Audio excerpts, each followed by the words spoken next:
I think one of the biggest bias around female choreographers is that when they get pregnant and have babies, that, you know, that's it, that's the end of their career, or they've got to really try and find a particular way of working.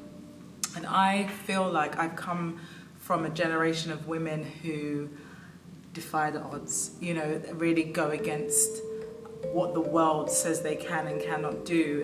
And I think when you work in communities and groups and creative processes where we get along and you trust people, we're all chipping in, we're all helping out. And it's one of the things I love about an all-female team, mostly female team, is there's that nurturing heart to really have compassion for the journey. I think that's really important in creative environments, because creativity to me is almost like my child. Being able to watch other women in their journey really lean into their work, their choreographic work, and still be mothers and not feel guilty about that process, but actually embrace it and see it as a powerful thing to show their children coming up. I think that that's really inspirational.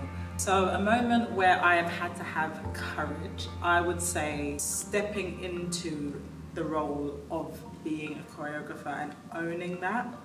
I came up in the dance environment, specifically in the hip hop world, and used to performing, used to going at it, and even choreographing small numbers and pieces and stuff in that kind of industry, which I love. But bringing that to musical theatre and owning that, I think has had to take a great deal of courage. Personally, I've always loved musical theatre. I grew up on that. Never really saw a place for me in that. Never saw representation for myself, be it on stage or off stage. You know, back then, I didn't even think about the roles you could do backstage, but there was nothing on the screens or anything like that that showed me, hey, you could do this, you could be involved in something like this. And then to come up in the world that I did and choose to take that kind of leap over, I think I've had to have a great deal of courage to do that and to believe in the fact that this creative avenue that I bring to the table can serve purpose in that world. One thing I wish I knew earlier in my career is that I deserve to be here, that I'm worthy of the positions that I get offered, that what I hold is valuable. It took me a long time coming up in the choreographic world that what I've got is good enough, that I deserve to be here. I spent a lot of time trying to prove that I was good enough to be in the room, good enough to be listened to.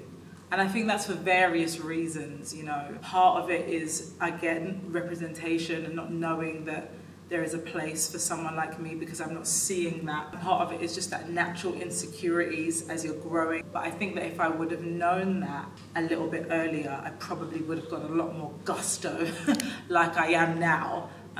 Now I feel like I don't apologize for what I do. I don't apologize for who I am.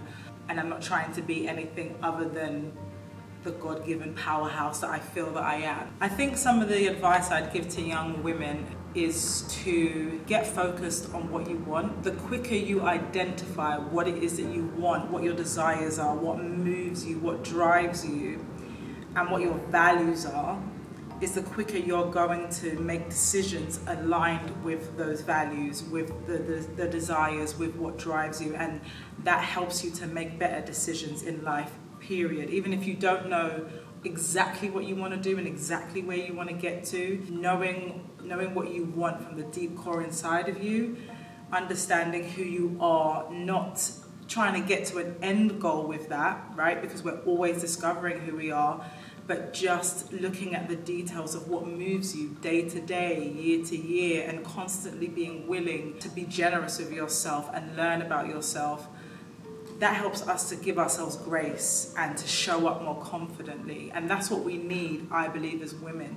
There are people out there who are doing amazing things and they are less qualified than you are. So it is about you just understanding the greatness that you hold. Your mind is your power.